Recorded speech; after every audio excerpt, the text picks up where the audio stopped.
Okay, here we go. Nice and quiet. Sound speeds, camera rolling. Holding for sound. Last looks. Calling for last looks.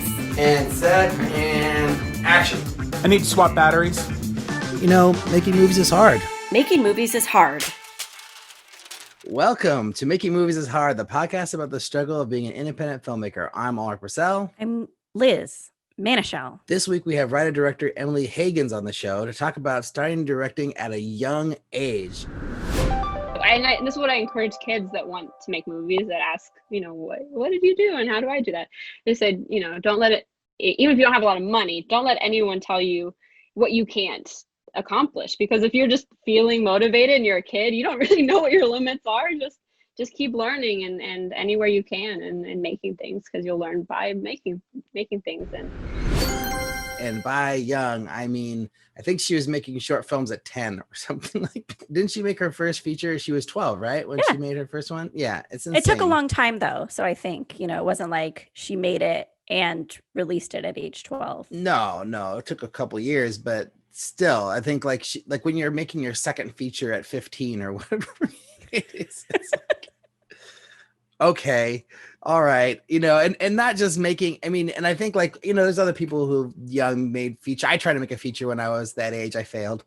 But the thing about her is she actually had success with it. It got into film festivals, and then someone made a documentary about her when she was that age. It's crazy, man. She had a crazy, crazy career. But yeah, now she's directed 5 feature films. And she most recently directed the segment Cold Open for the new anthology film Scare Package, which is now streaming on Shudder, which I've seen. And the trailer. Joe Bob did it.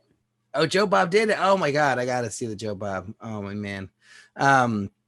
Yeah, but this was like I was just looking at the raw footage. It's like an hour and 15 minutes that we talked to Emily. And I know we talked to her before we started recording. And I think we talked to her after we stopped recording too. We just talked to her forever because she's just so amazing. My God. She's amazing. I'm going to say something. I hope it's not presumptuous and has nothing to do with her amazingness. If I felt like I was talking to myself, if that makes sense, not because of her amazing accolades, but I think that she and I have similar neuroses where we're constantly commenting on the last thing that we said within the next statement.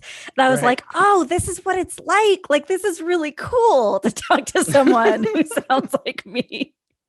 That's really funny. She's so lovely. She's so cool to talk to. Yeah, I just really found her extremely engaging and interesting. And it was the most fun filmmaker conversation that you can imagine. And I love talking to filmmakers. I just talk to, anytime I can talk to a filmmaker, I talk to a filmmaker.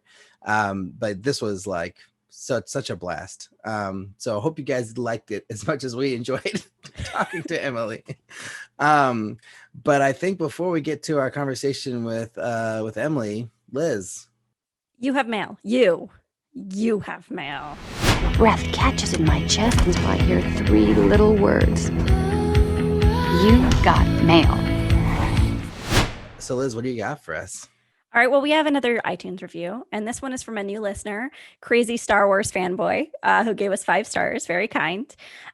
Crazy Star Wars Fanboy says, I came here just to watch the Joe Bob interview and was pleasantly surprised. Great host. I will listen to other episodes now. Good job, guys. It was because horror fans or genre fans in general can be a little... Sometimes they could be mean and judgy. They may not think that we're in the club, because we interviewed Joe Bob and we could just be these podcasters who just wanted to, I don't know, piggyback off of Joe Bob's fame. But I think Crazy Star Wars Fanboy knows that we are real Joe Bob fans and we're not phonies in that. Well, sense. if you listen to the whole episode, there's no way that you could think that we're phonies. That just the way that we reacted to the whole thing. And then I made sci-fi short films and horror shorts, and you're running a horror feature. So it's we're in the, come on. I think it's clear that we're he didn't know we were in the club until he listened to us. I think. Right. And so that's true. We earned him listening to other, episodes, which I think is really cool. Oh, super cool. So if anyone out there listening wants to be like Crazy Star Wars Fanboy, you too can leave us a review on iTunes or Stitcher.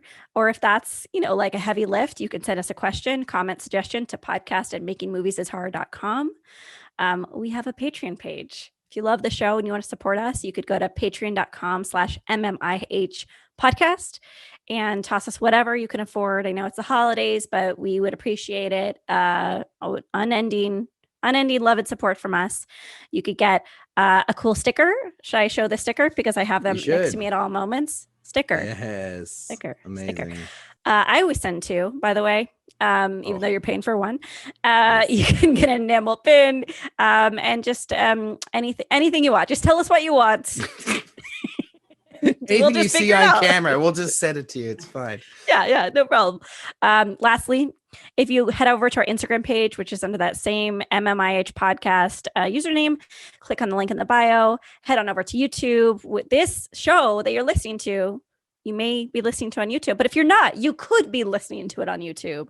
So head there and thank you so much. And that's the end of our promotional segments.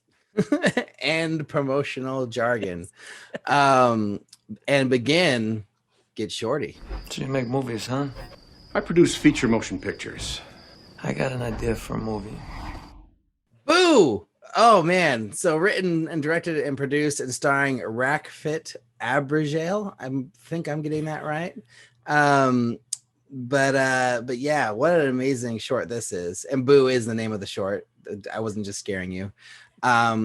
But yeah, I mean, we got a bunch of shorts recently, and this one I didn't watch all of them. I probably only watched just the two that we've had on, but I watched this one first, and I just immediately was hooked by it. And I really love what she had to say about her film, because I watched her response already, and I'm really, really excited to hear what Liz has to think about this one, because the last time I brought a horror short to the show, didn't go so well. It was not loved by Liz the way I thought it was going to be, and I like this one a lot more than the other one, and so I kind of think that I'm hoping that you agree. Anyways, before we get to that, here is Rakefet to talk about her film.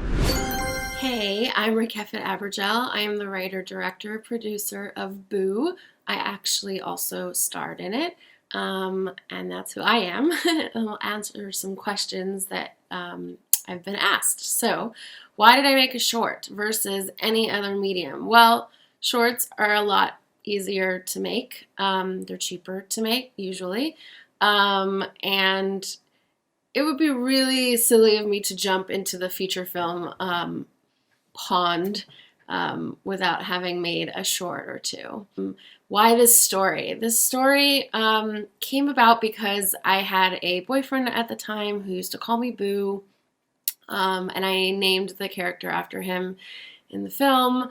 It was based on a story he told me about a friend of his who was freaking out when he got in the car to pick him up, and it kind of just turned into what Boo is today. I wanted to have a message in the story as well, and not just be a horror. I wanted it to have some kind of metaphor or meaning, and so it kind of evolved into a story about addiction. How did your team come up with the funds? I had a team of people who helped me a lot to make the teaser for the crowdfunding campaign that we had to do to get the funds. A lot of people shared it and donated, which was really helpful. So we did crowdfunding. We did it on Seed and Spark. And it's a great company, woman owned and operated, and they really set you up for success. It's very hard to fail using their platform. And I wrote emails to 1,000 people, everybody I've ever met in my whole life, hoping that they would give me a little bit of money so that we could make the movie. Before making the short, what did you think would happen to your career because of it? I was just hoping that I would get known and seen in the, at least in the indie film festival circuit scene, so that eventually somebody might see it and hire me as either a writer, a director, an actor, a producer. Not really what I want to do, but I actually find myself doing it a lot, and maybe I'm kind of good at it. It's just a lot of stress, and I'm not good with stress. And I guess I just wanted people to notice me and see my talent for whatever that's worth. And what ended up happening I got some meetings and I met a lot of people, and I think I've definitely made a name for myself, at least in the indie horror scene. And I'm hoping that people know that when I make something that it's a good product, and they look forward to seeing more of my work. Now that it's out in the world, what purpose does it serve? I don't know.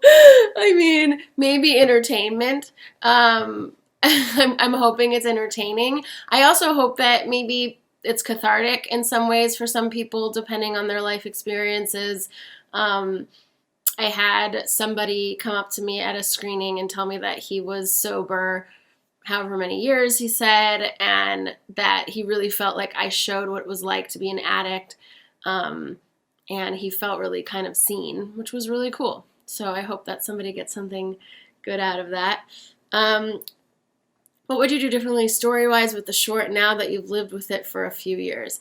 Well, I've actually only lived with it for about a year. Story-wise, I don't know. I feel like I'm really happy with the story. I worked really hard on the script. It took me a while to write. I had a lot of outside help. It was co-written story-wise with Tiffany Kylie. Oh man, I never say her name right.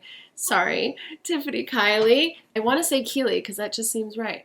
Anyway, she helped me a lot. Alrik Russell also helped me a lot getting the script together. And so I don't know that I would change anything, but I am working on a feature version of Boo, and so I'm having to think about the story in a broader sense and what else I might want to say.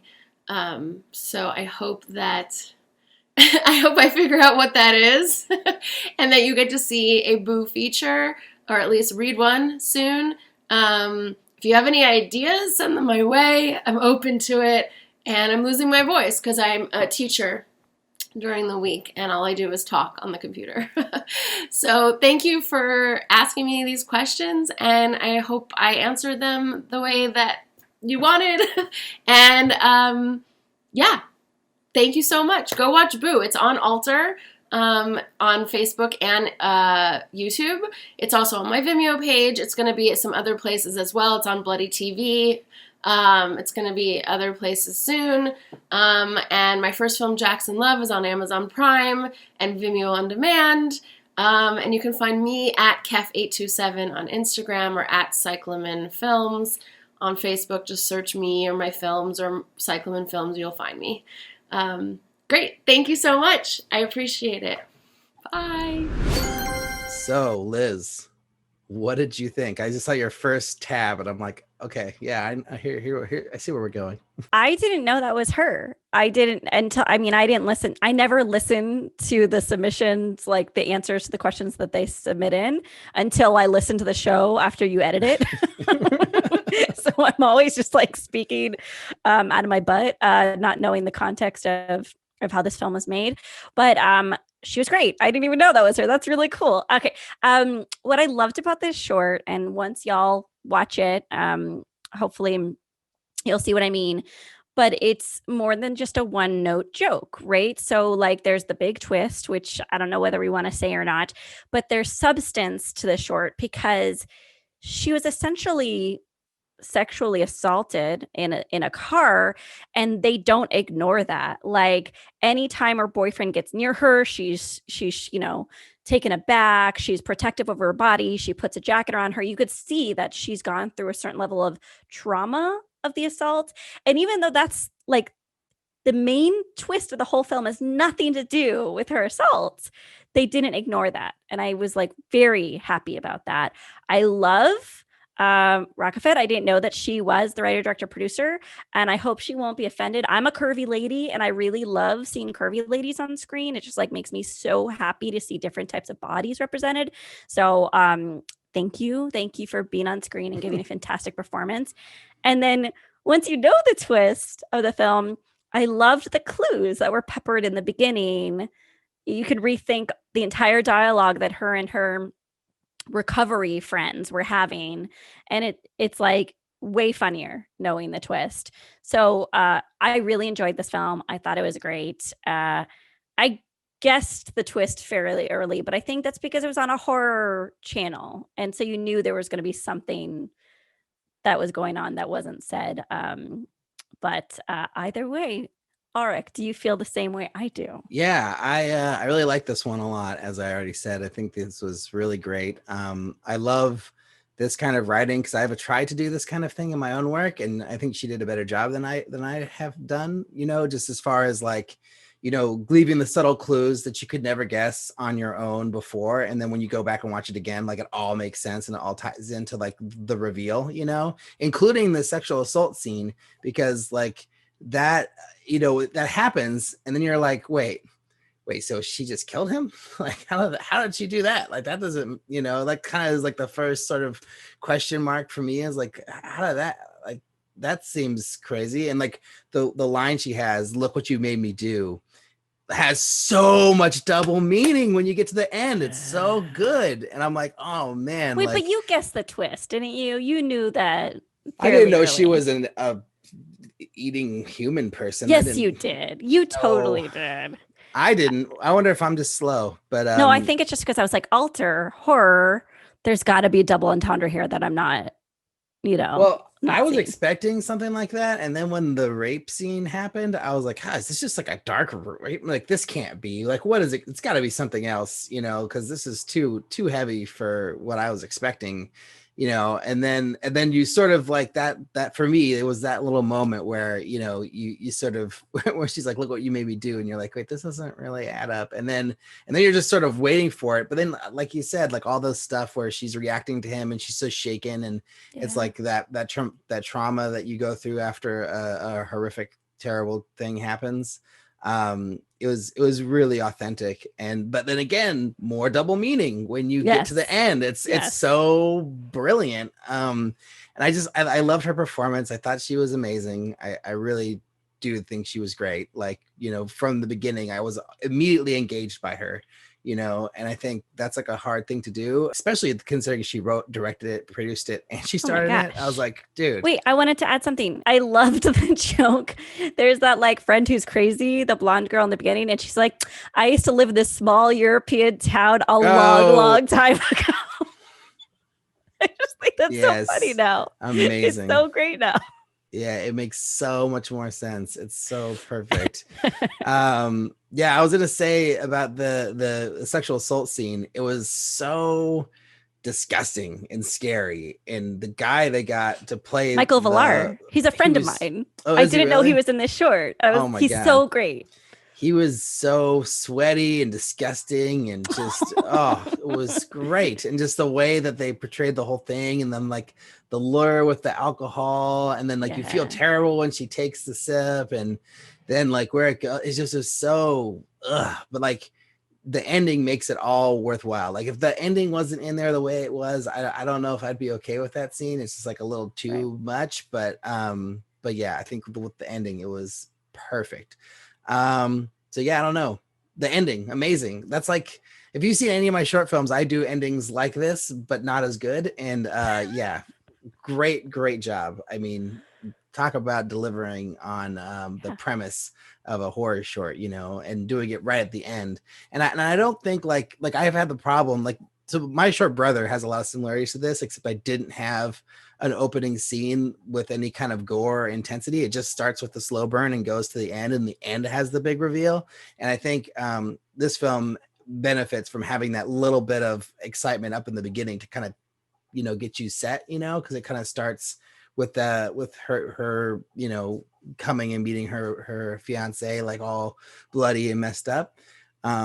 So yeah, I don't know, but basically what I'm trying to say is I love the short. Yeah, we're both on board for this. Well done. Oh, so good.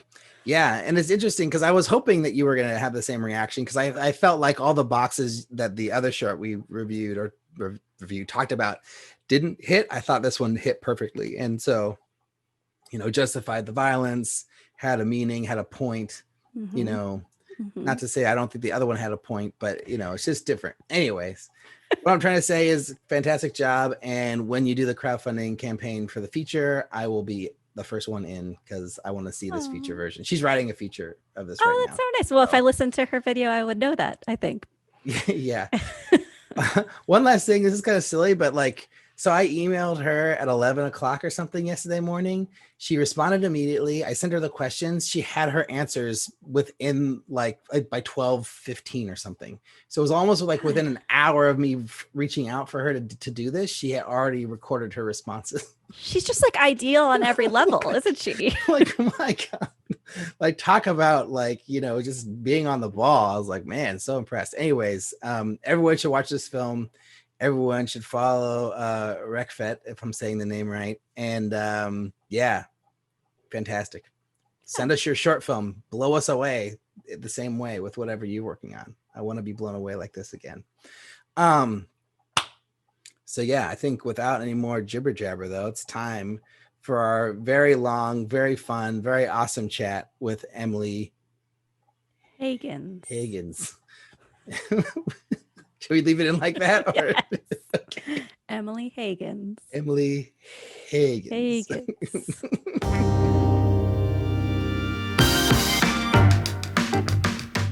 I kind of just want to have the conversation we were having before. It sounds like I think we could keep going.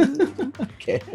Right? I mean, so like Emily, you were asking how to outline, and I was like, I don't know. I think Alrik, you had an answer. How do you outline a script? Yeah. So, well, for my feature, The Alternate, I wrote the ending first, and then I kind of went back and outlined. So I sort of laid on my bed. I thought of this idea of like what this thing could be, and then I thought of like what the ending of this situation would be, and like what the final part would be, and like I just kind of had that, so I wrote that down really like loosely, like kind of as prose, and then I went ahead and outlined the whole script in 2 days, and then after I had it all outlined, and I just like kind of worked like a maniac. Like I just like sat on my computer and I just did it like all the time, and then from there I started writing the draft. But I think outlining is good, and I feel like I have lots of like mixed feelings about outlining, because the script I was trying to write before, I outlined for months, and then I could never really finish the outline because I kept on getting stuck, and then the whole movie just didn't happen.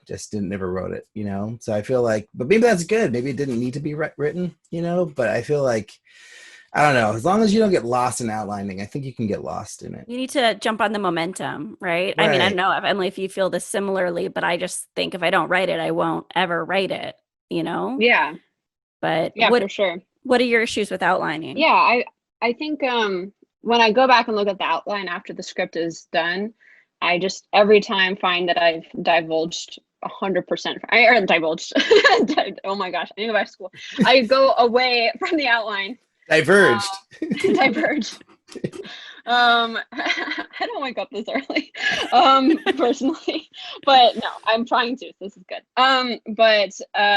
Yeah, I just kind of disregard everything I've written in the outline, including just basically it'll be like the first couple of bullet points. Okay, that's kind of how I set it up, and then just complete left or right turn is my right hand away from what I've started. So I always think, if I'm just going to go away from this anyway, why don't I just stay in the moment of my script and, just kind of follow the path that's laid out for me. Every screenwriting book I've ever read says absolutely never do that. So I'm thinking, but that's what I do too. Wrong I do the same thing. Wait, but are you happy at the end, like with your script, do you think? Yeah, well, one of my recent scripts, I wrote it all in only a couple of sittings. I was like, I was just feeling it, writing 30 pages a day. It was crazy. And I was like, this is great. And I read over it and I hated it from the second half on, and I just threw it in the trash and I started over. And I just started from the point where I thought it went off the rails, and I was much happier with the second half. So I guess like as long as you're okay with throwing away huge chunks, if you're just like, I wasted days and 50 pages of time on this. But normally I just write like 3 or 4 pages a day. I don't write 30 pages a day. It was more like an experiment in for that idea that I was working with. But I think outlining is extremely valuable to understanding, what your characters will be going through, so that you know how to move the plot and character arcs forward at the same time, because you can't stall either of those things throughout the script. You have to use your time wisely so you're not wasting your audience's time. So outlining helps you to do that. But I fundamentally understand what I'm supposed to do. But it's not always easy for me. I just like to hash things out in the dialogue. And as we were talking about before we started, just being, kind of in this maybe oversharing too much in the dialogue, cutting it out later, but kind of hashing it out with the people talking. Well, you get to know your characters that way, I think, right? And you figure out what the limits of their personality are. Yeah. But I love what you said. I'm not efficient as a writer, so I love the intention of efficiency and moving things forward. When I'm writing, I'm not thinking about moving things forward. I'm like, what is this room like? What is she thinking today? I like that. I like all these different styles. It's really inspiring to me to hear how other people find their headspace to be in that world for them. I always want to, every time someone says something new, both of you guys are talking about what you do, I'm just saying, oh, I want to do that. That sounds great. I like to be inspired by what other people do to get there, because it's nice to have a toolbox in case your way isn't working that day and you can't get in that headspace. Wait, and how many scripts have you written? I know that we're going back to the beginning after being in the midst of this conversation, but you've written like gazillions of scripts, I assume. I have I think 5 right now that I'm hoping in different places. Oh, maybe this one will go. Maybe this one way after the pandemic because there's too many people around. Or like maybe this one later. At this moment, there's been some scripts I've written that I kind of knew maybe wouldn't go anywhere for one reason or another. A few years ago, like I got the rights to a novel, and myself, I just paid the people and I adapted it, but it was only for 2 years and the movie didn't go. So I was like, I'm not going to renew this option. And I just learned how to adapt a book. And that was a really useful opportunity for me. And I still like that script, but I don't own it. So that's okay. And it helped me when I got a job adapting another book into a movie. And I was like, oh, I've done this before. So it was a good exercise, but that script will sit forever, but that's okay. There's some kind of like that too, but I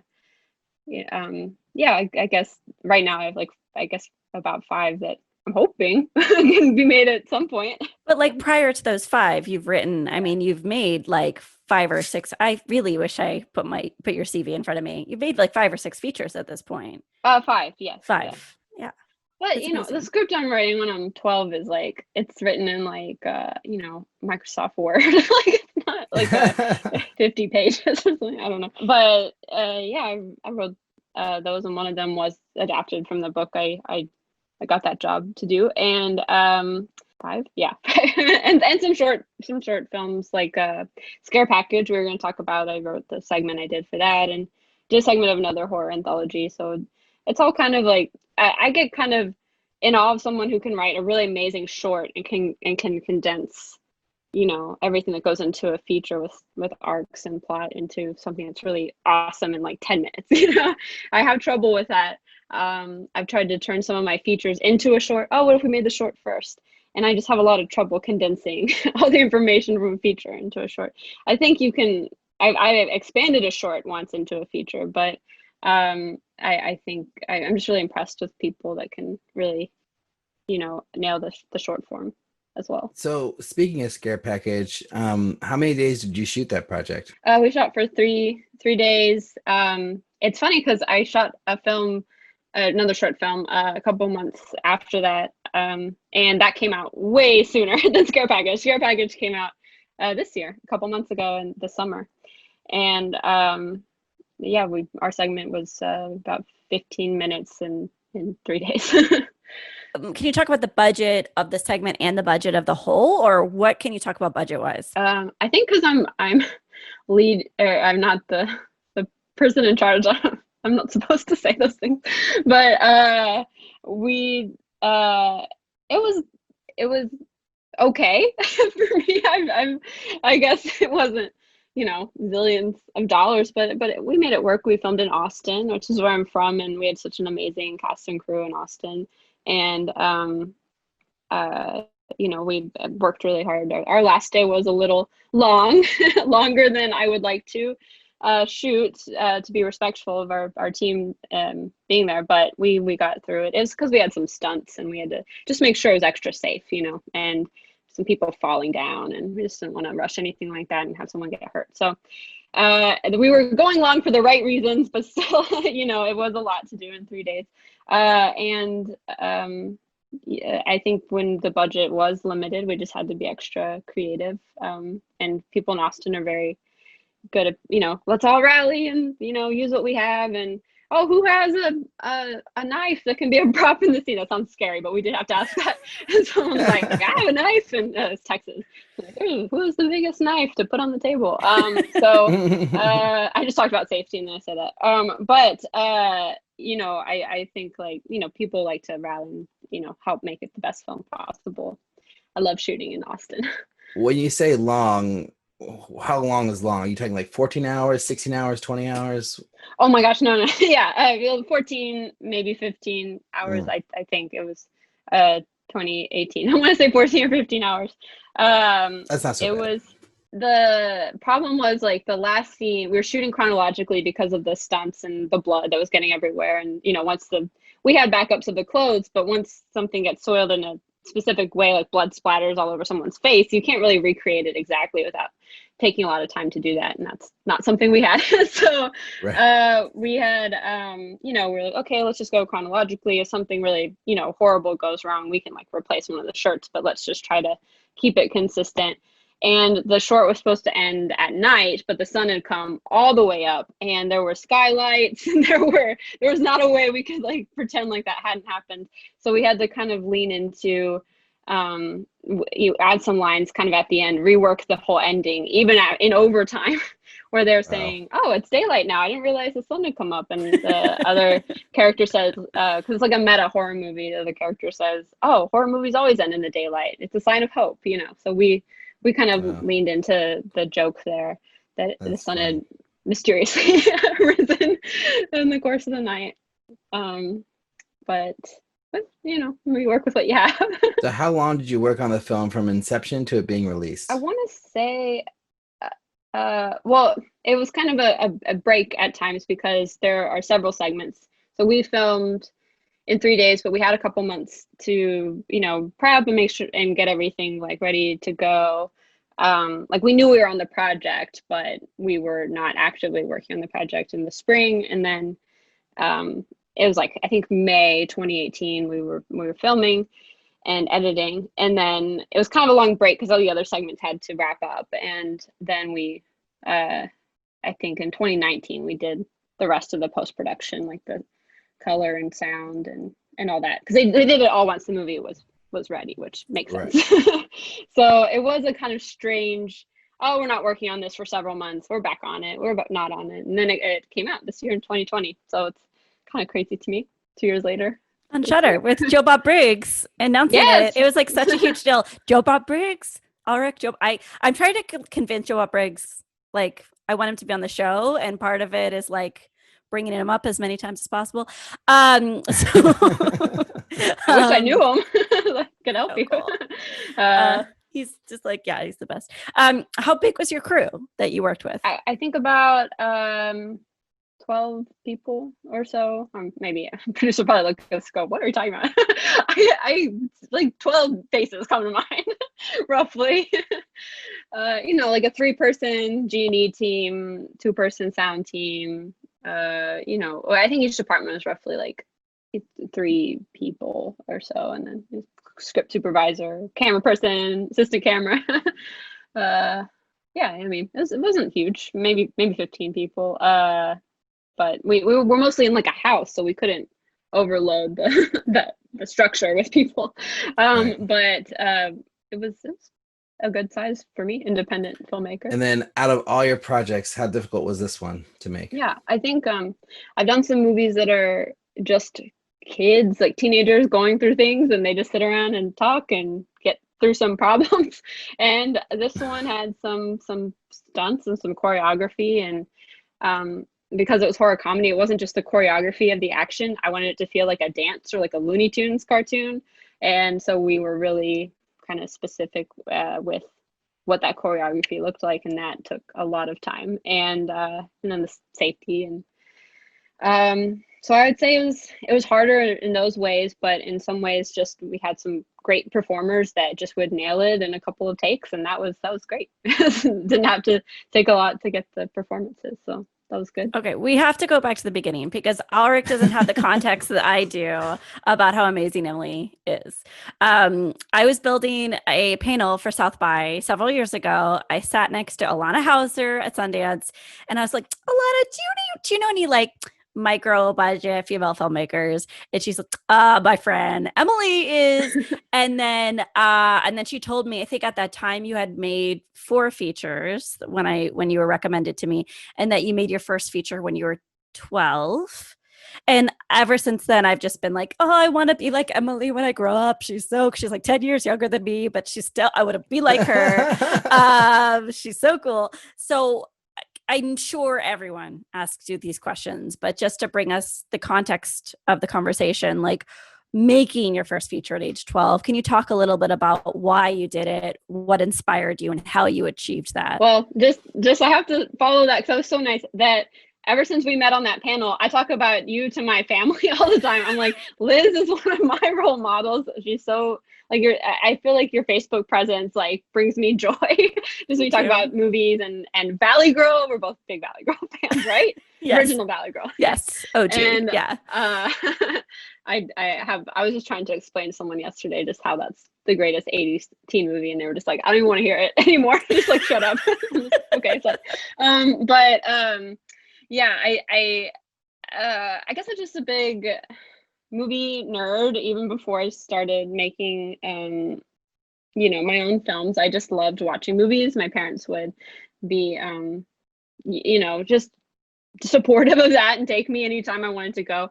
I saw The Fellowship of the Ring 23 times in the theater. I just would go like every day and go see that movie. Very creepy. Even before that, I saw Spy Kids like I think 8 or 9 times in the theater. Just anytime I said, I just want to go back. I want to see it again. Like roll it again. And then my parents kind of put together, you might be interested in making movies. And because I like to write a lot when I was young. And so my dad, he had worked at like an ad agency, like a really small one. And when he was out of college, so he had kind of these like 70s storyboard like papers and like ways you can kind of plan out a movie like in the garage. And we had a home video camera. So he said, if you want to make a movie, you plan it out on the storyboards and you write the shot list, and then we'll walk through editing together. And but you have to plan, you have to be organized before you shoot anything. And then once you shoot it, you have to edit it. I'm not going to do it for you. And if you really like this, maybe you can make some short films. And so I really loved it, and I made my own short films. And Austin, where I grew up, was such a supportive community of like, there were screenings you could go to of old movies, and somebody would be there to talk about it. And I just felt like I was able to, I was lucky to have all these resources, just not financially, but at my fingertips and in my community, and with my parents being so supportive and showing me the steps. And so I ended up shadowing on another feature film when I was about 10, and I was like, okay, great. This is like what I could just do in my spare time. And it was like a very guerrilla film. It wasn't like, a bigger production, but I just thought, oh, this is something I could do. And so I did it, I guess. You shadowed a movie when you were 10. When you were 10, you shadowed on a movie. Do you know how insane that sounds? It's so cool. It's crazy. Cool. At the time, I guess like it was like one thing at a time. I was just so interested, and my parents were so supportive. They would go with me. They wouldn't just like leave me there and be like, good luck, It was just, I guess I just didn't realize, and this is what I encourage kids that want to make movies, that ask, what did you do and how do I do that? They said, don't let it, even if you don't have a lot of money, don't let anyone tell you what you can't accomplish, because if you're just feeling motivated and you're a kid, you don't really know what your limits are. Just keep learning and anywhere you can and making things, because you'll learn by making things. And it was a long process when I was 12, because it wasn't didn't have money, it was just a pizza now and then. And there was a documentary crew that ended up following the process, and that film just got re-released actually, I think last week at the Alamo Drafthouse's Alamo On Demand service. So that's back. The documentary. What's the documentary called? What is that? It's called Zombie Girl the Movie. And I did not make it. That's the thing. It's like people think, oh, you made that movie about you making the movie. I said, absolutely not. I did not do that. Someone else did that. But it follows the process, and I think, for some kids, I could show, oh, this is what a kid looked like trying to make their own film. So hopefully it's useful to them. Yeah. So that's kind of how I ended up there. How much money did you raise for your first feature when you were 12? It was a lot of donated time. Right. And I did not grow up with special resources. We were using my home video camera.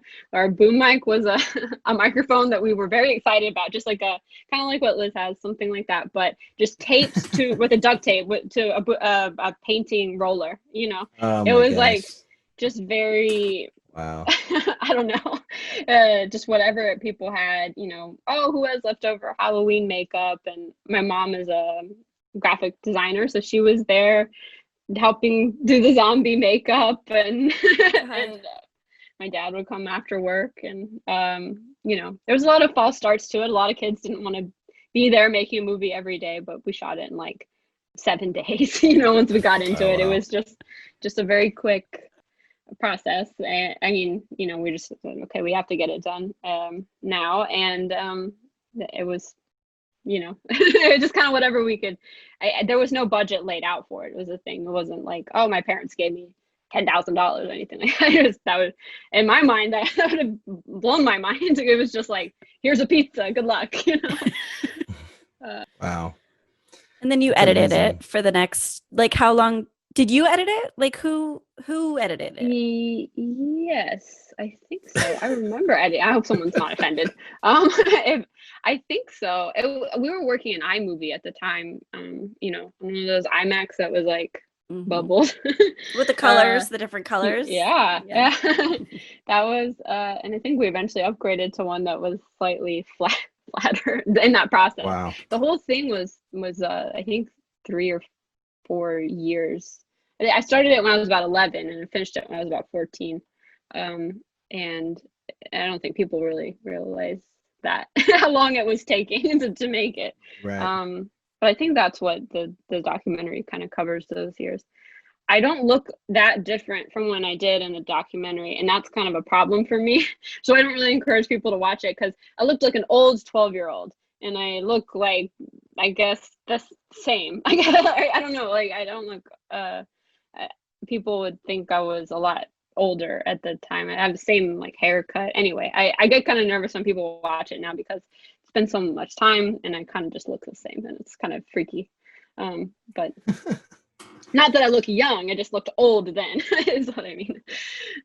Do you think that people, I don't know. I mean, I'm acknowledging that you've said this. This isn't something I've thought about you, Emily, but like, if you think you look young or that you look the same, do you ever feel like people don't take you seriously as a filmmaker? Oh, yes. Yeah. I mean, I had to completely reevaluate what I wore to meetings in the last couple of years because I realized the more I dressed like a man, the better the meeting would go. Really? And so geez. I realized one day when I was taking some meetings, I had lunch with some friends, and there was women, and they were wearing blazers. Everyone was wearing a blazer but me. And I was like, oh my gosh, I haven't. And they looked, great in the blazers. I don't look very good in a blazer, but I started wearing like movie t-shirts and jeans to meetings instead of, I would wear like a nice blouse or like a dress or something, but it looked more like I was going to Sunday school, I guess. And I started wearing my hair back, and the meetings went better because I dressed differently, and that alarmed me to a degree. I go in with a different mindset when I meet with executives of like how masculine can I be in this meeting, which is it's crazy, but it goes better, and it still it upsets me, I guess. Gosh. And that's a whole show. I'm like, what do you Yeah. say? How do you change your voice? Tell me everything. I want to do oh it. yeah, now. I don't do the Elizabeth Holmes like Theranos, like I don't do that. But I mean, like you know, I'll you know, go in, and if I see something related to a movie that maybe is more of like a guy movie in the office, I'll start talking about that, like a horror movie or something. Oh, you've got, what's your favorite Friday the 13th movie or whatever, you know, like it's Dream Warriors, I don't know. obviously. Oh fuck, that's not Friday the 13th. We've got to cut that out.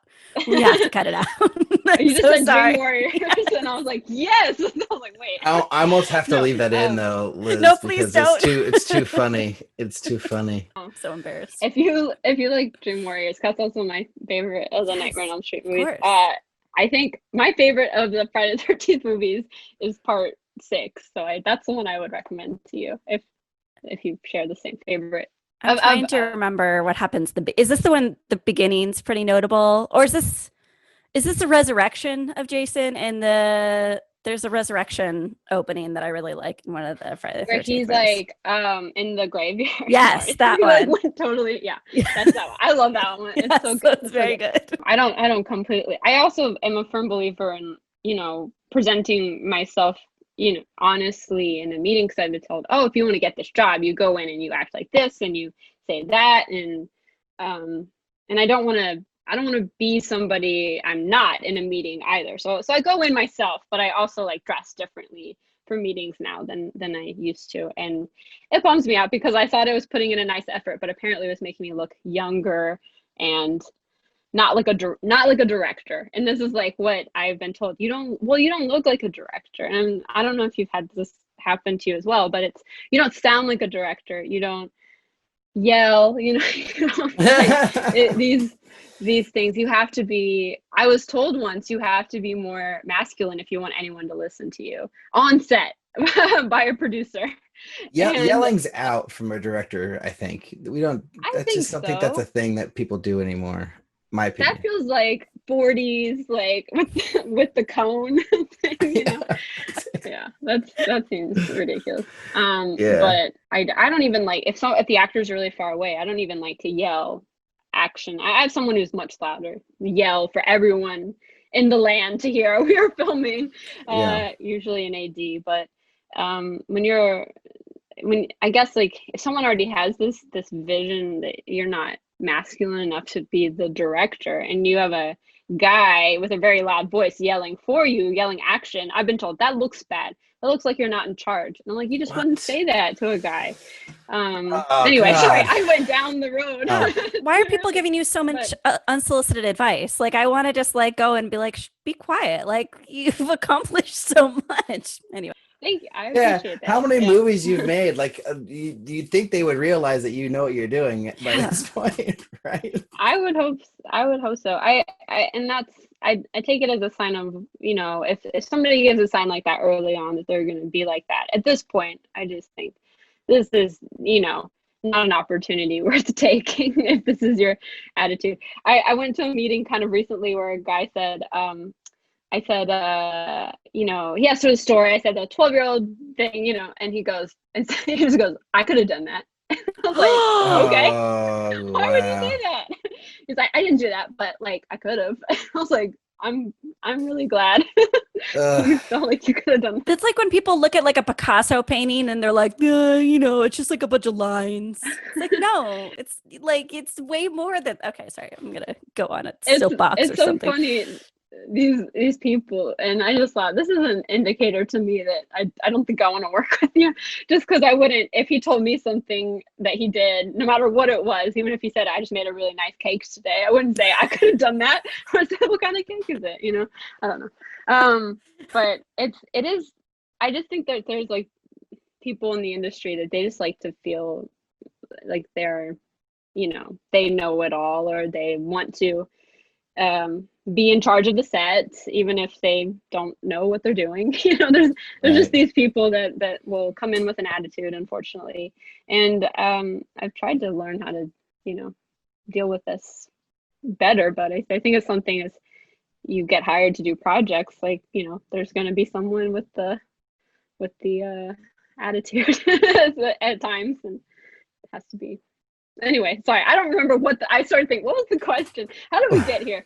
But yeah, I think to address what that jerk told you the other day, like I tried to make a movie when I was 15, 16, a feature, and we shot one day and then we never shot anything else.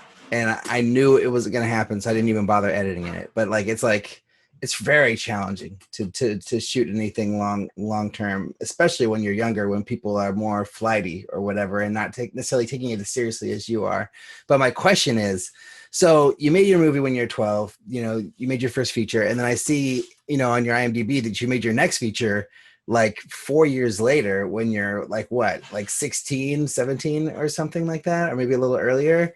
It's like, so my question is, how what was the response to your first feature, and then how did you stay motivated to make your second one so quickly? Well, it sounds like you exactly understand what the problem is. Even if you are as passionate as you can possibly be at a young age, the people that you need to be there, because it's a team effort, it's a group project to make a film, they might not share that enthusiasm to be there every day or to be working for that long. Maybe they want to work for like 30 minutes, but then they want to hang out. And that's exactly, what we went through. And on the second film as well, found a little bit more kids that were interested in film by that point. But kind of what happened is, after the first film, the documentary did some festivals, and me and my mom went to Slam Dance, and we went to some of the other festivals. So it was kind of a great learning opportunity for me at that age to be kind of getting a glimpse at what some of the festivals were like, because my film wasn't great. I didn't go to festivals or anything. We just put it out, just made DVDs ourselves and just sold them on the internet, and but the documentary did festivals. So I got to kind of see, without being too invested in a film, kind of as an observer, what you do at a film festival and what the process is like once the movie is done and you're trying to sell it, without having the stakes in it like the filmmakers did. And so that was kind of the time after the documentary and the first feature. And then after that, I started up on the second feature. And what Liz and I were talking about before we started recording was about kind of why we might write horror comedy over comedy at times. Over straight horror at times, because I was saying, when I write straight horror, it kind of feels really melodramatic. And that second feature I did was just melodrama times 1,000. Like it was so bad. Like it was like I was trying to be so serious, so like when a middle schooler writes a poem like about death or something, you're like, what are you talking about? It was so difficult, and we had a lot of difficulties filming it, even more so than the first film. There was like a hurricane that came through, and we lost the location, we had to reshoot everything, had my first panic attack. It was like wow. A bunch of just difficult problems. There were some really great people involved as well. I don't want to say it was just entirely difficult. People that I continued to work with when I got to my third film, but it was kind of this time when I was like in 10th grade. I would say it was like this is a very difficult time for me trying to make this movie that wasn't what I wanted it to be, but I was learning that my voice was maybe not in that style, which was a nice lesson to learn early on. So then my third film, which I made when I was 17, I leaned into the horror comedy, and it was so in the voice I wanted to be working in. So that it was a nice learning experience with the second film going into the third one. And Twilight was a big thing at the time. It was all over my high school. And so I kind of made something that was my own kind of take on being a teenager at the time of the Twilight phenomenon, without being like a direct parody of Twilight. It was just very much influenced by that. And I had somebody say, why don't you wait till you can raise more money and do this when you're older and more experienced? And I said, because Twilight no one will be caring about Twilight 10 years from now. We got to do it now. So that one we did Indiegogo to raise money. And that was the first time we were like, really, really raising money the second film, I was literally selling my stuff. I was like, I don't play guitar. Here's an electric guitar. Who wants this? $50 towards the film. Like, that was the second movie. The third movie, we made a budget. We raised money on Indiegogo, and we had, I think, like about $30,000, which to me at 17 sounded insane. Like, this is gonna be great. And found some more kind of a mixture of adults and teenage crew and cast. So it wasn't entirely a bunch of kids messing around. It was, there were adults there that were helping keep the set going. And my parents, I think, were relieved to not have to be the adults of the set. They could kind of come and go and be supportive, but they didn't have to be telling the kids, hey, calm down to film. And then that film got into South by Southwest, and we sold the film from the festival. And then that kind of felt, in a way, I kind of talk about that movie more like my first movie, because it kind of had the life of a movie from, we raised money all the way through, we sold the film. And the other two movies was really like, felt more like a kid trying to figure out how to make movies, in my opinion. Did you submit feature 2 like to festivals, or did you do anything different from feature 1? I think I did. It was not good. I mean, like, it was just like, it had problems. I wouldn't have accepted it to a film festival probably, but I did learn a lot, and there were just a lot of still, people that I have continued to work with from the second film as well. So it was good. It was good to get, don't they say there's like that second feature slump? Yeah, sophomore slump. Yeah. 15. Yeah. So it's like, okay, that's done. But the third film is still very like, I poured all the, resources I could into just getting a nicer camera, which at the time was a DSLR camera. That was like the new hot thing. And that, that felt a lot nicer than what we had been we were shooting on camcorders, on tapes, before that. It doesn't seem, that felt so advanced. At the time, people were telling me how lucky I was to be on tapes and not doing, real editing, Yeah. Wow. But it was, I can't believe how far we've come, because I'll judge like a high school film competition now, and like the films look way better than anything that was being made when I was in high school. I was like, this is incredible, the resources that these kids have now. If you want to see, now I'm the old person saying that. The kids now, they're like, this is nothing, shooting on my iPhone. Yeah. So and now I made something for Snapchat, and we had a nice camera that we're emulating a cell phone, screen, right. A cell phone camera.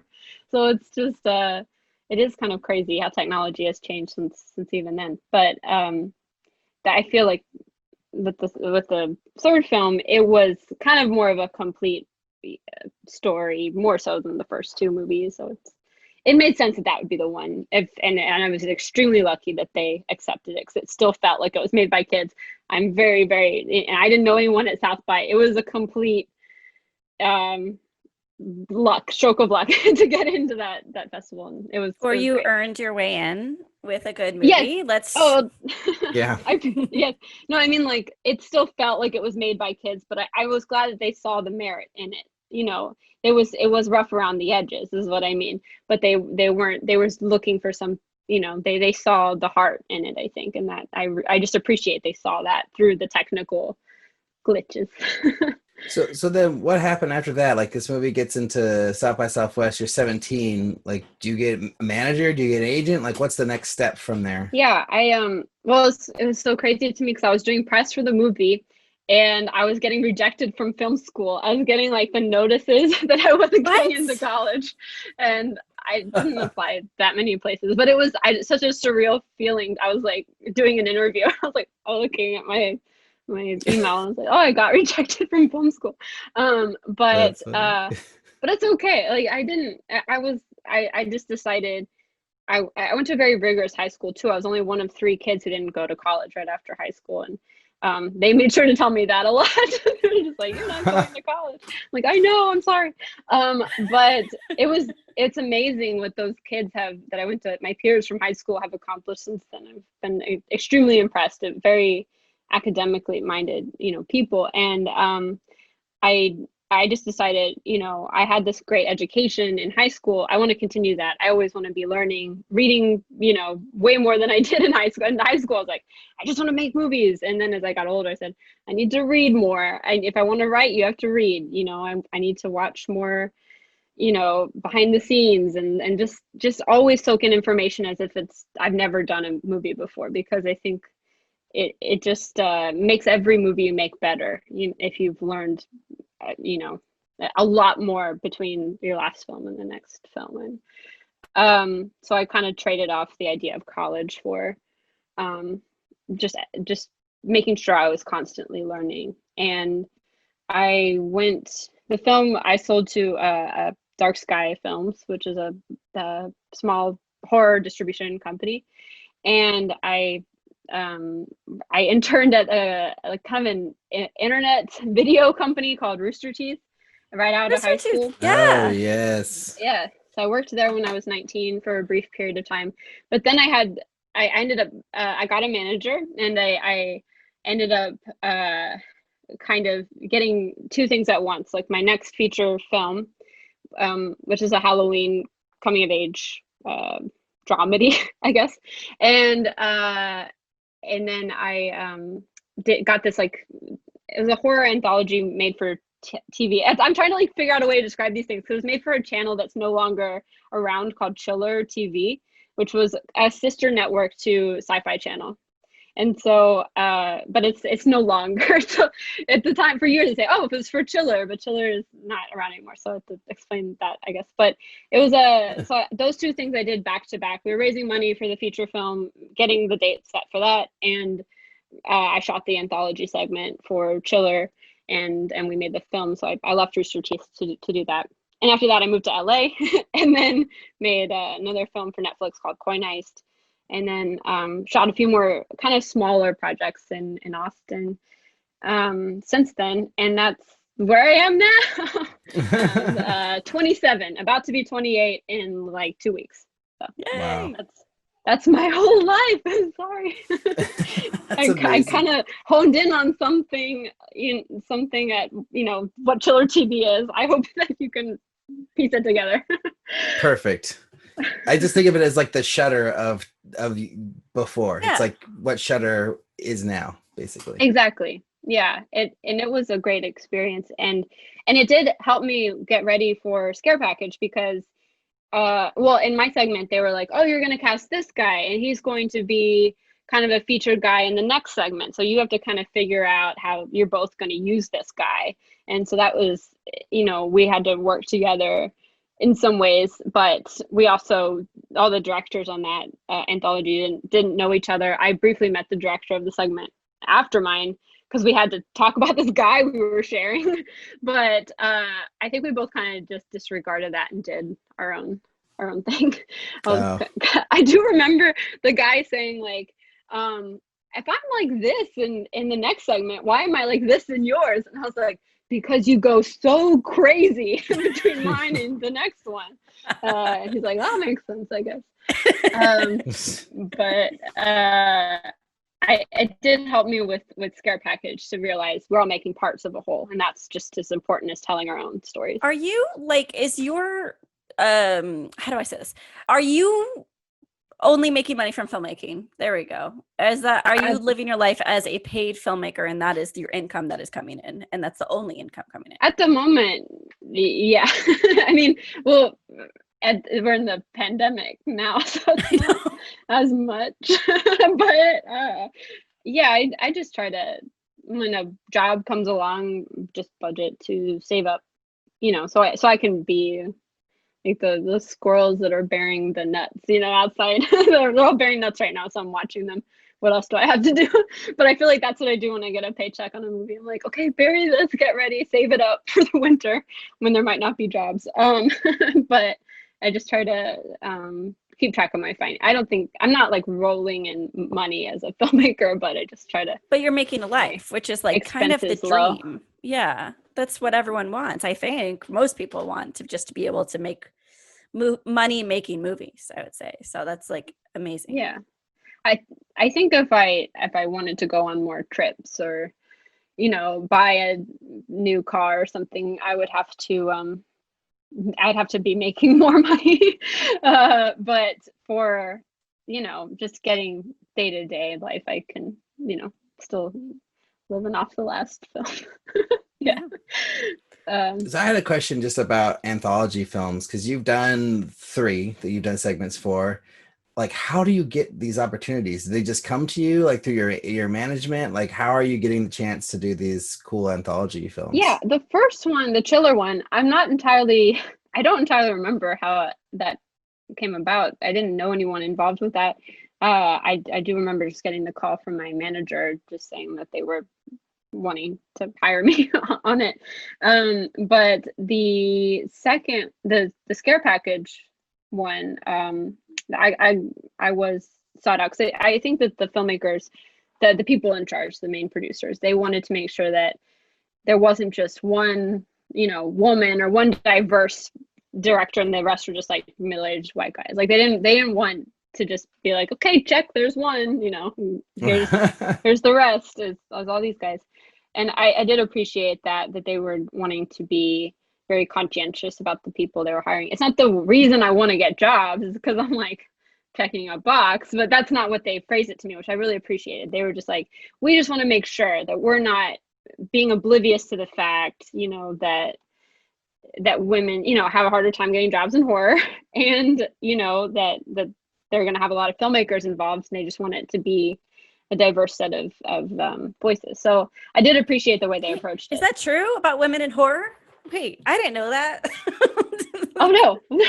Well, I mean, I just think in general, I mean, there's like this stigma with some, less now, just about if you're a woman. I hope that some of the things I've said about the sexism I've encountered does not sound like my blanket opinions about sexism, because it's not, you know, everyone has unique experiences, but I think, you know, there's just I guess with horror films, there's some tropes and ideas that have kind of developed over time, mostly from men from the 70s and 80s about, you know, the final girl and, you know, the inner exploitation. Yeah.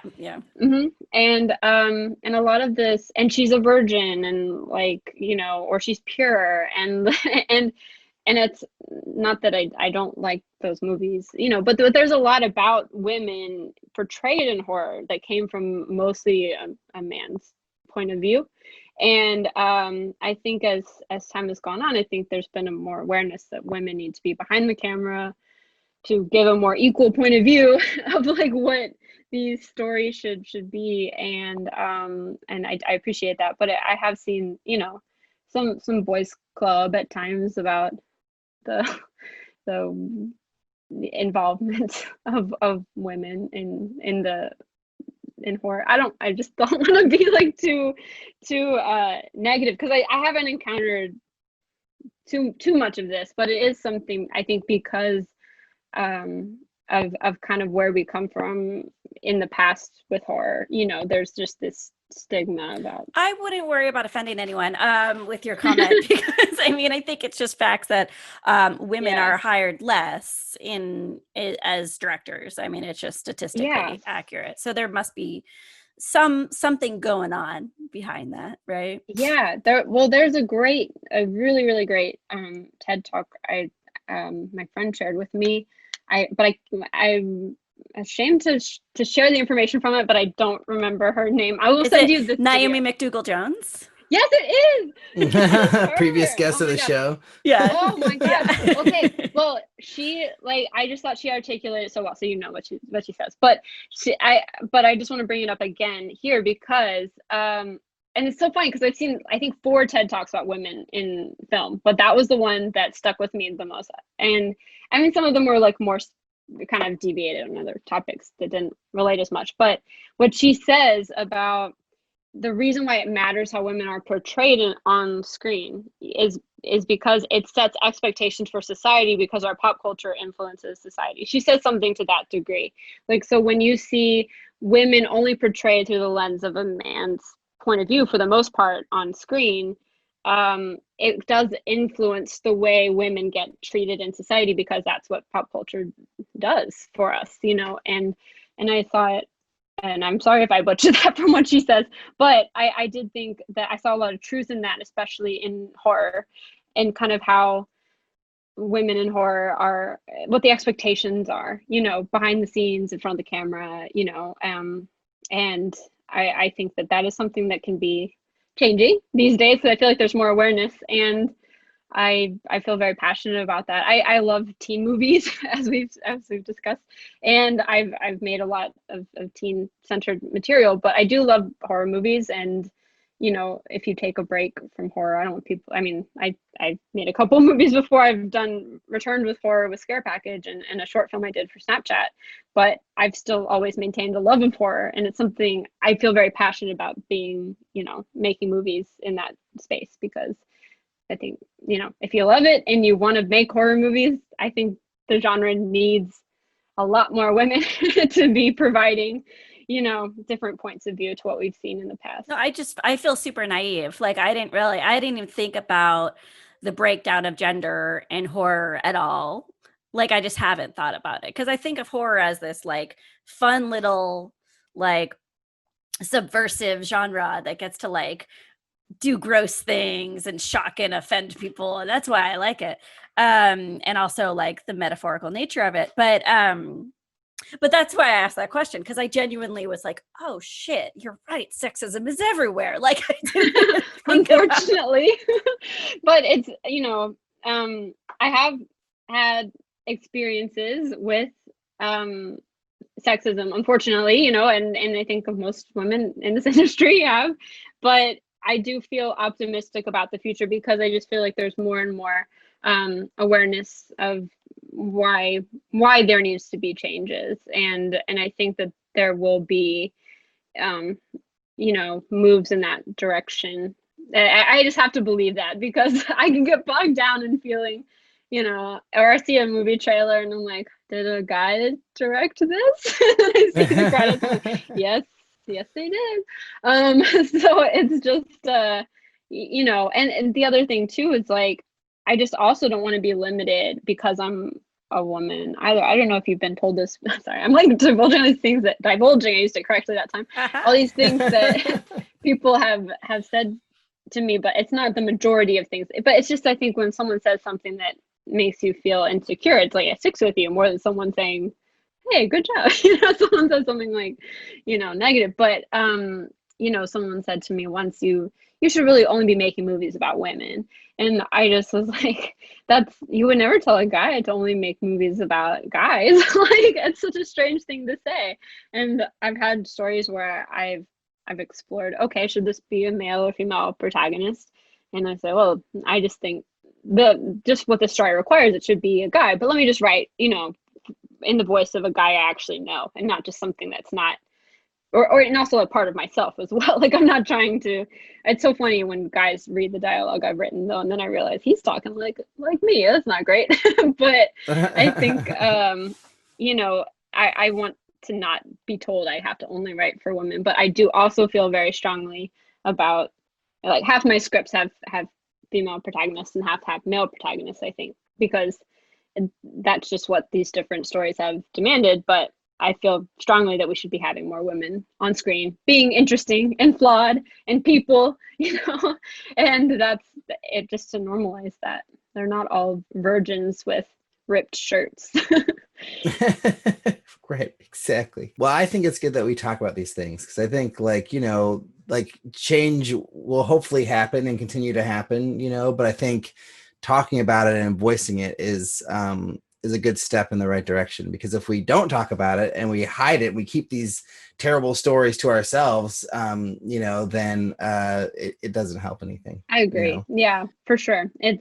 And it also helps you like, when I first started to experience things that I suspected were sexist, I have some bad radar at times. Like, and one of them is like, is someone being sexist to me? Like, it takes a little while for that to percolate. Another one is I can't tell when people are high. And I was just like, he's eating a lot of pie. It's like, he's eating my food now. What's wrong with him? So I have some like blinders sometimes. But I don't smoke or drink. I guess so I don't notice. But I do have that winder up at times because I assume people are not, being sexist or intending to be sexist or misogynist, But then later, I do some reflecting and I think, okay, that might not have been entirely respectful, or would they have said that to a guy? If that's still bothering me a couple hours later, if someone said this to a dude, what would they think? And or I'll share it with a friend and they say, oh, I wouldn't get away with saying that, and so it helps me to be able to kind of talk through these things and see you guys' reactions helps me too, to be like, oh yeah, that wasn't right, okay, good. Check that off. That wasn't cool. But another thing I try not to do is say females too often. Guys love to say that. They love to say the females in movies. Like, you mean the women? Like, they're not in the zoo. But that's another thing I'm working on, to try to like make it equal, just to keep the discussion. I mean, I think the term female filmmakers is so prevalent in our, vernacular. It's like, it's hard to not say female filmmakers, but it's also, we're just directors, right, Liz? Like, we're just like writers and directors. Sometimes. We're not just females. Like, it's just sometimes it's so odd. I've heard people say like, it's just, I don't really know that many females to draw from. I'm like, you're talking to one right now. So that many females to draw from. Wow. Yikes. I mean, it doesn't. It's just so, we just have to keep it, hey, it's just normal to hire women the way it is to hire men, and we should, but right now, because it is so unequal, we need to pay more attention to it, I think. Or if I was an executive, I would say that. I don't know. I think maybe I got a little bit defensive on your behalf unnecessarily, but like, I wouldn't want to be told you're being brought on not just a diversity play, but as a like extra diversity, you know what I mean? Like, I don't want to be told that. Like, they could be the truth, and maybe they're like less evil of a person because they're contributing to diversity in art, but I want them to say, we just want you, right? We just I mean, that on Scare Package, I for sure felt a lot of respect, like that. Good. They just liked me as a filmmaker, and I guess that's what I meant. It was refreshing that they were paying attention, like, because I just think sometimes it's completely unintentional, but then the film is done and there's 5 just white dudes that are not, right. So I think it was just brought to my attention that they were paying attention to who they were hiring, but also because it was like kind of an Austin production. I'm from Austin. That they were, like, they were like, wow, we didn't like think we could get you for this. We're so excited. You're just like a person from Austin that we respect a lot. And I felt absolutely nothing but respect on that film, which was so refreshing to me, to be treated, like just a director, not like a 12-year-old director or differently because I'm a woman, just respectfully, and that really meant a lot to me. I have one last question. Alrik, do you have another question you want to go before me? No, I think you should go. This is a Liz question. Sorry about this. My question was, do you feel like people put you on a pedestal? Because like, I certainly am like, oh my gosh, Emily's so cool. She's done all these things. Like, she's so prolific. Like, do you feel like sometimes people treat you with, and pun intended, kid gloves, in the sense like where they exalt you a little bit, and do you like that? Does it bother you, or does that factor in to your lifestyle at all? Like, do you get emails all the time? Like, what is it like? No, definitely not.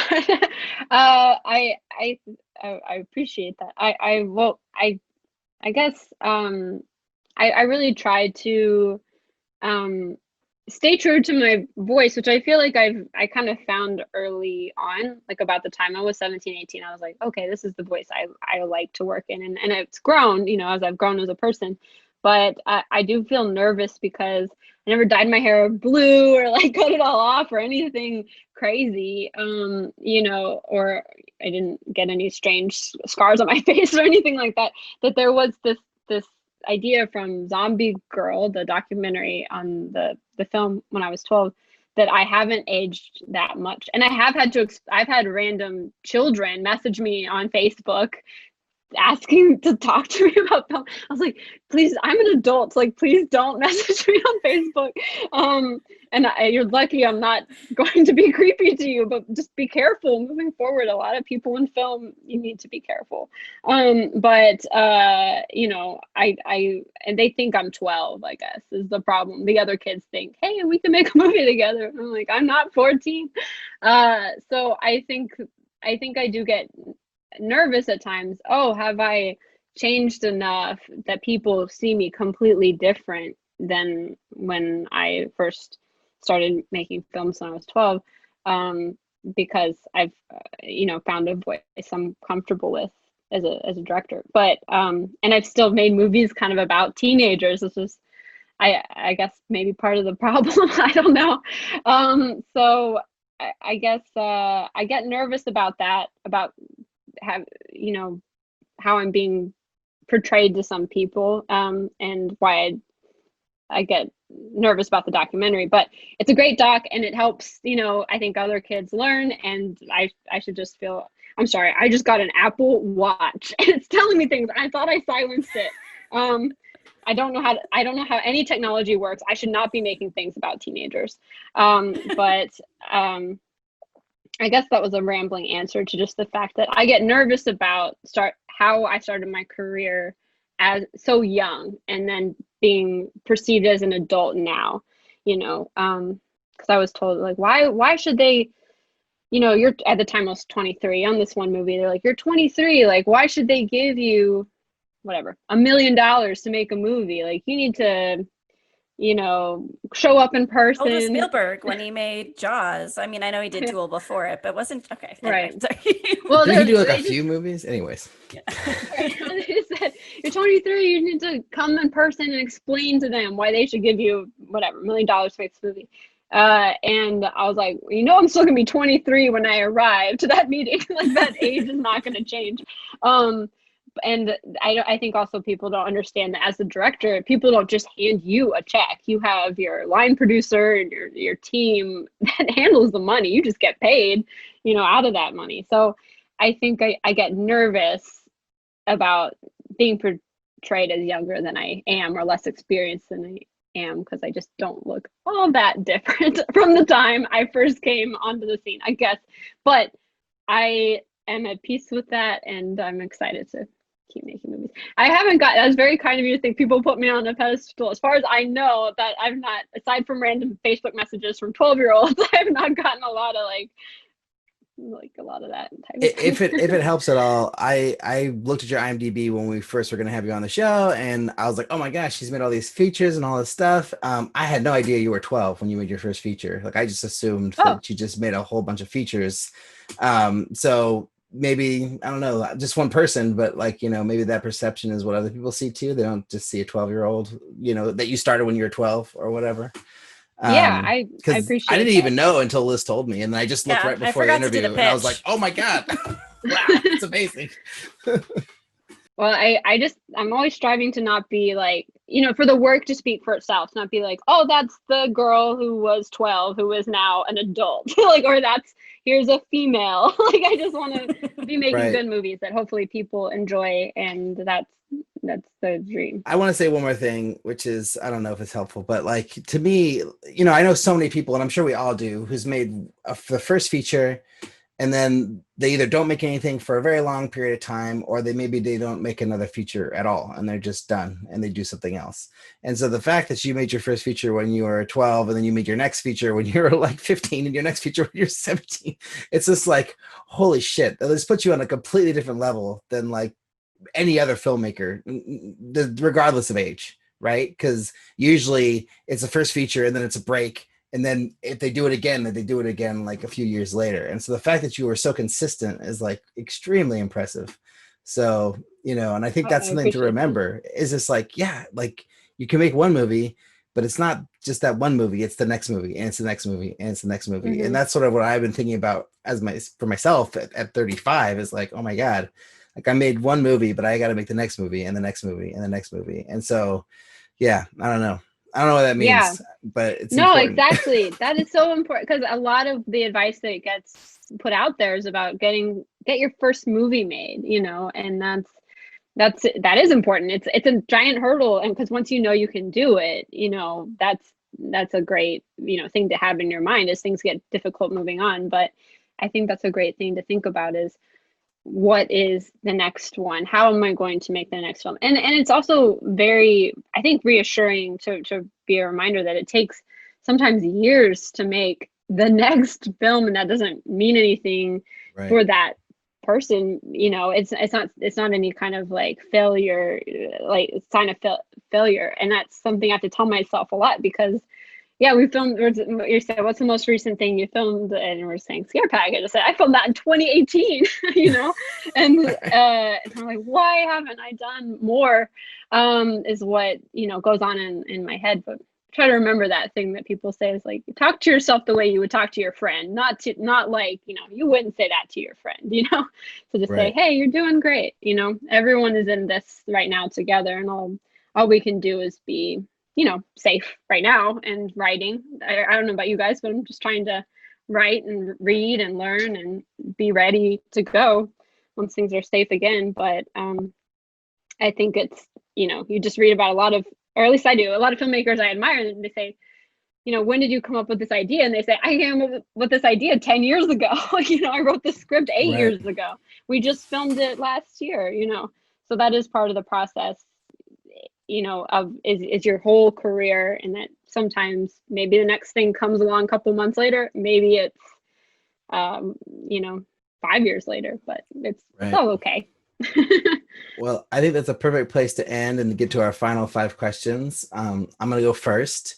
So what's the first film you ever made? We already talked about it, but how do you feel about it now, all these years later? Yeah, my first film was called Pathogen, a zombie movie made when I was 12. I do not watch any of my films. I haven't seen it in many years. But I mean, last time I saw it, it was, maybe 14 or 15. I don't know. And I think when I look back on it now, I think it shows that how passionate I was to learn and to figure out how to frame a scene and why you frame a scene that way and how to get performances out of actors. And I also just see all the love that went into it, like all the work my mom was doing to put zombie makeup on people's faces, and the support from my dad and the friends I was making in the film scene. So I see a lot of like love in the film from others that I appreciate, and also where I was starting out, I guess. I haven't seen the movie in a long time, but that's what I remember. I'd love to do like a Shia LaBeouf moment for you where we're watching you watching Pathogen. I think that'd be pretty amazing. It would just be like completely drenched in sweat, like like I came out of a swimming pool or something. What's the best filmmaking advice you've ever received? Oh yeah, I love that question because I still use it to this day, and I think I even brought it up earlier. I want to credit the people who said it to me. I was 10, and I went to a screening of the Raiders of the Lost Ark adaptation. Do you know what I'm talking about? Raiders exclamation point, right? Isn't it? Yeah. They remade the Raiders of the Lost Ark when they were teenagers. It took them many years.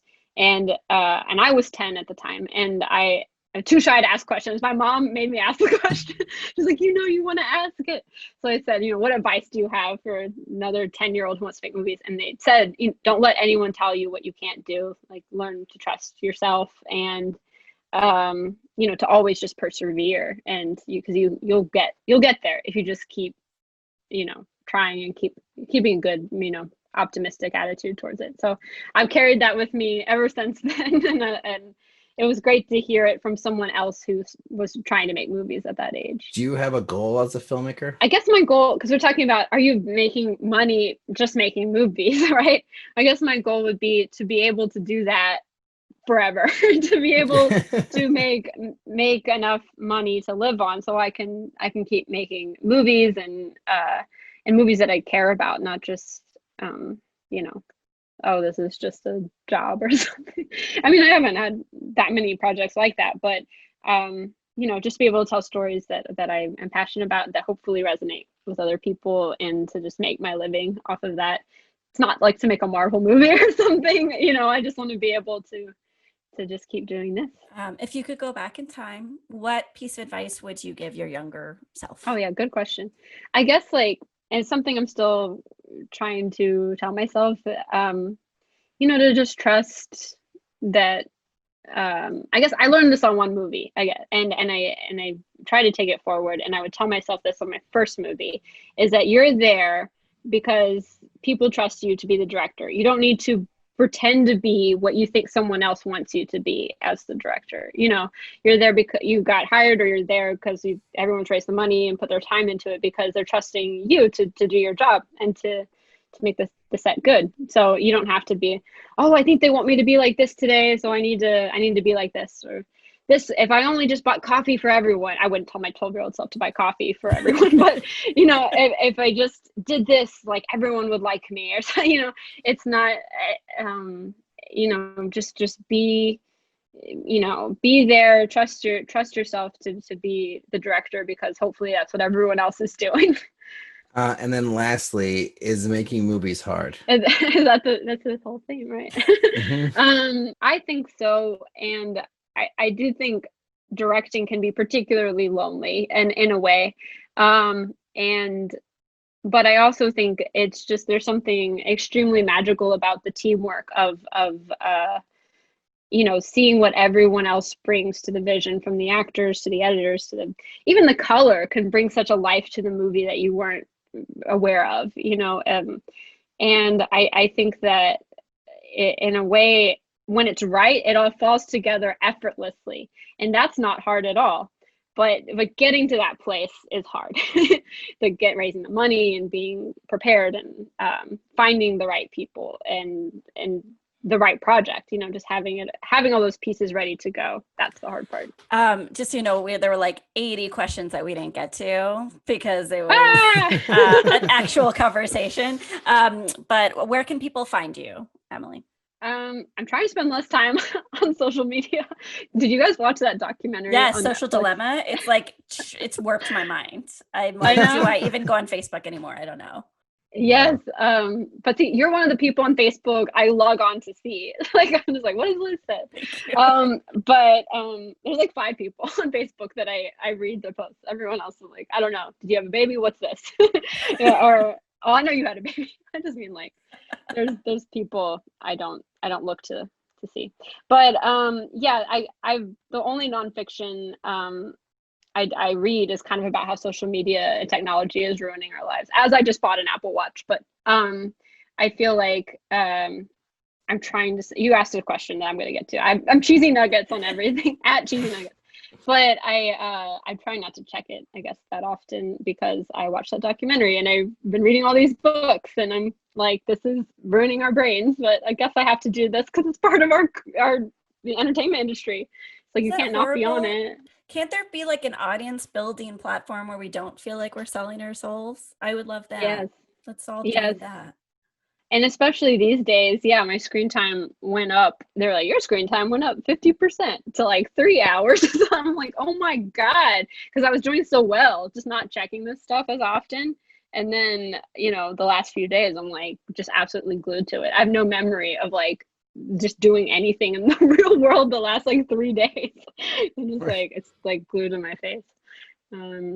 I was curious, where did cheesy nuggets come from? Like, is that some inside joke, or like, what's the origin? Just a 12-year-old thinking it was funny. Like, it just completely just out of nowhere. Apparently it's some weed thing. Again, blinders about things related to alcohol and weed, but that's okay. But so like on Xbox or PlayStation, when I try to create a screen name, you can't get anything close to cheesy nuggets because it's like stoned people. Completely taken. Like, yeah, but I got it on like Twitter and Instagram and all those places. But yeah, so I'm cheesy nuggets, cheesynuggets.com, all that stuff. Awesome. But I'm not on there too often. I'm trying not to be. Oh, I did have a tweet go viral early on in the pandemic, and it's still plaguing me. Like, this is like May. I like watched a movie, took a funny clip of the movie where an extra was doing something funny in the movie, and I still get notifications every day about this tweet. It was on a BuzzFeed list the other day. It was on the AV Club. It's like, I'm just like, this is, and then the internet was mean, of course, because it got like the Popular. tens of thousands of things. They're just like, this is what movie extras are told to do. You hate movie extras. Don't you understand how movie sets work? I'm just like, I do. I promise you. It was just like a funny thing we noticed watching this movie. But still every day, or I wasn't checking the stuff, but then I got like a message from a stranger that's like, you're on BuzzFeed, and like these Oh my gosh. anyway, I hate the internet is the point. And I would delete it all if if I could. That's funny. Wow. Amazing. I'm sorry, that was such a strange note to go into, but I've been thinking about this whole time. We should end the show as like, I would hate the internet and I would delete everything if I could. Goodbye. Thanks for joining us. No, I appreciate being here and talking with y'all, and I want to see all the movies that y'all make. I'm so excited. Oh, thanks. Thank you for joining us. All right. Well, thank you for listening. Thanks to Emily Hagins for making this episode happen. Check out our website, makingmoviesishard.com, where you can find links to the things we talked about on this episode.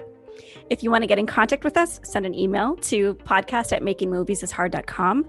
Find us on Twitter, Facebook, Instagram at MMIH Podcast. I am at Liz Manischel on Twitter, and on Instagram, I'm also Liz Manischel Film. There we go. Alrik, what are you? Where are you? I am Alrik B on Twitter and Alrik Brissell on Instagram, and you can find me on Facebook. I respond to everything. Go to our YouTube page and leave a comment on our latest episode so we can respond to it. Please do.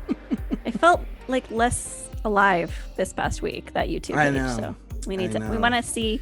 We want want to to promote it more. You know, we're not promoting it as much as we should be. I need to work on that. Okay, well, if you like the show, or if you don't, tell a friend you do. Help us get the word out. Leave a review on iTunes or Stitcher. And thank you so much for listening. We will, thank you. Do we know the editor? Thank you. Thank you, me. Thank you, Alrik, for editing. We appreciate it. And we will talk to all y'all next week.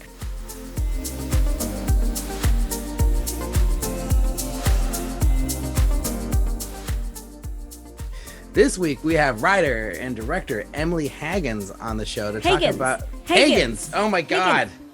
I had to look it up. Okay. Let me try it again. This week we have writer director Emily Hagins. Okay.